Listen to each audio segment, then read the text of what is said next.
Hi, Japan po more. Na ako sa akin 16 hours nga duty last night. And dili na lang nako nauna akong kapoy usahay pero ma-feel na jud na ako. Look at my face. Grabe ang mark sa mask sa ako ang face because that mask is intended for COVID and in our facility, our patients ay COVID. And it's draining. And the feeling of wanting to cry pero wala na ko'y time. So, kaon na lang gid na ako ni kaya wala jud ko kasabot ani na mga moments akong life. I had my dinner 12 a.m. na. Sige ako alcohol. Pitok-pitok. Kahilakon.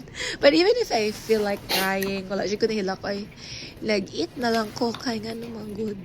Gigutom ko and wala pa ko nagkatunga sa akong task. And I'm handling more than 40 people. So, isipan na lang na mag-emotional pa ba ko?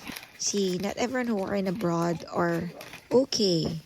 But I'm not saying I'm not okay. I'm just in my trying season lang yun, ani, kay, of course, who would have expect nga magka-COVID ang ako ang working place, diba? So, adjust good.